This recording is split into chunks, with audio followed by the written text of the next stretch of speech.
आज पढ़ना है हम लोग को highest common factor. Highest common factor. कल आपको थोड़ा सा कॉमन फैक्टर के बारे में बताए थे। अभी देखते हैं HCF हाईएस्ट कॉमन फैक्टर क्या होता है। तो कोई दो नंबर है, सपोज कि अपने पास 12 है एंड 8 है। ये दोनों कोई गिवन नंबर्स हैं। इनका सबसे पहले हम प्राइम फैक्टराइजेशन कर लेते हैं। क्या कर लेते हैं?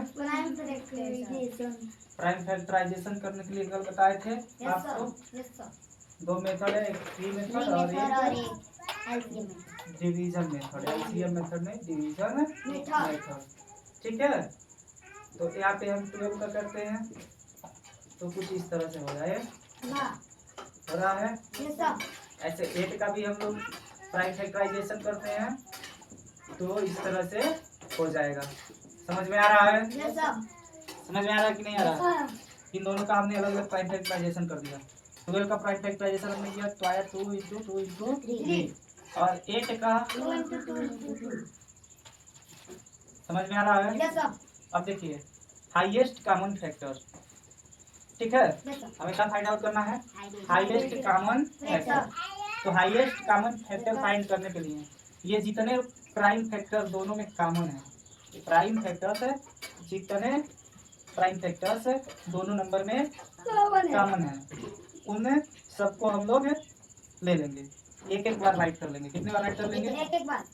यहाँ पे हम ऐसे लिख सकते हैं, यहाँ पे क्या सॉल्व, यहाँ पे सिंस लिख के ऐसे 12 का प्राइम फैक्टर और 8 का प्राइम फैक्टर और so HCF after 12 and 8 is equal to कौन कौन से प्राइम फैक्टर कॉमन है? 2 है और 2 बार है कि नहीं है? तो 2 × 2 यानी कि 4 जो है इन दोनों नंबर का हाईएस्ट कॉमन फैक्टर है। हाईएस्ट कॉमन फैक्टर मीन्स वह फैक्टर जो सबसे बड़ा है। समझ में आ रहा है? ये एक तरीका था प्राइम फैक्टराइजेशन। इससे पहले हम लोग डायरेक्टली निकाल सकते थे वहाँ पे क्या करके, एक और तरीके से। यहाँ पे हम क्या कर रहे हैं? 12 का कॉमन फैक्टर लिख रहे हैं। किसका कॉमन फैक्टर लिख रहे हैं? 12 का कॉमन फैक्टर लिख रहे हैं। 12 का फैक्टर्स लिख रहे हैं। 12 का फैक्टर कौन सा है? 1 2 3 4 6 और 4 है 12। अब इसके बाद से क्या कर रहे हैं? 8 का फैक्टर लिख रहे हैं 1 2 4 और 4 8। अब देखिए इस दोनों में फैक्टर्स दिखाई दे रहे हैं। कॉमन फैक्टर्स भी दिखाई दे रहे हैं। दिखाई दे रहे हैं, दिखाई दे रहे हैं ना? दिखाई दे रहे हैं ना? देखिए यहाँ पे दो फैक्टर्स कॉमन है, एक 2 है दूसरा 4 है। दो फैक्टर्स कॉमन है, कौन कौन सा है? एक 2 है और दूसरा 4 है।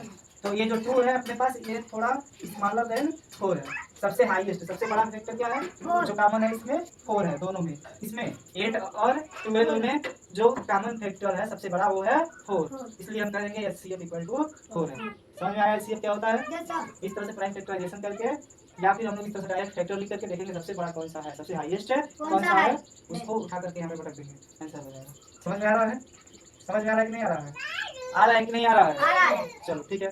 ऐसे ही कोई दूसरा नंबर दिया हो, कोई दूसरा नंबर दिया हो, मान लो यहाँ पे दिया है 15 और 21। क्या दिया है? 15 और 21। इसमें हाईएस्ट कॉमन फैक्टर क्या होगा? तो 15 का प्राइम फैक्टराइजेशन कर लेंगे। क्या कर लेंगे? 15 का और 21 का सेपरेटली अलग अलग प्राइम फैक्टराइजेशन कर लेंगे। पहले 15 का करेंगे तो 3 5 जा 15 और यहाँ पे 27 का करेंगे तो 3 7 जा 21। समझ में आ रहा है? हम लिख लेंगे इसको 3 × 5 और यहाँ पे लिखेंगे 3 × 7। क्लियर है? कॉमन फैक्टर कौन सा है? 3, क्योंकि केवल 3 कॉमन है इसलिए ये क्या हो जाएगा? हाईएस्ट कॉमन फैक्टर हो जाएगा। समझ में आ रहा है? क्या हो जाएगा? ये 15 एंड 21 का हाईएस्ट कॉमन फैक्टर केवल 3 हो जाएगा। क्लियर है? हाईएस्ट कॉमन फैक्टर वह सबसे बड़ा नंबर होता है जिससे कोई दिए हुए दो नंबर कंप्लीटली डिवाइड हो जाते हैं। हाईएस्ट कॉमन फैक्टर वह सबसे बड़ा नंबर होता है जिससे दिए गए कोई दो नंबर कंप्लीटली डिवाइड हो जाते हैं। हाईएस्ट कॉमन फैक्टर क्या होता है? वह है सबसे बड़ा नंबर जिससे दिए गए कोई भी दो नंबर, कोई भी गिवन नंबर्स जो होते हैं वो कंप्लीटली डिवाइड हो जाते हैं। हाईएस्ट कॉमन फैक्टर बोलते हैं। क्या बोलते हैं इसको? Highest common factor. क्लियर है? समझ में आया? समझ में आया क्या? चलिए ठीक है। अब आप लोग करके दिखाइए। Find HCF, find the HCF of find the HCF of first 20 and 25, 20 and 25, second 12 and 16, okay, third 42 and 48, ठीक है। तो उसका हाईएस्ट कॉमन फैक्टर 1 हो जाएगा, समझ में आ रहा है? Yes sir. क्योंकि किसी का भी सबका प्राइम फैक्टराइजेशन करते हैं तो लास्ट में 1 आता है ना। Yes sir. तो 1 सबका फैक्टर होता है, बताया भी थे। 1 क्या होता है? सबका फैक्टर होता है। तो ये क्या हो जाएगा? हाईएस्ट कॉमन फैक्टर 1 हो जाएगा। क्लियर है? Yes sir. चलिए गुड, इतना कर लेंगे।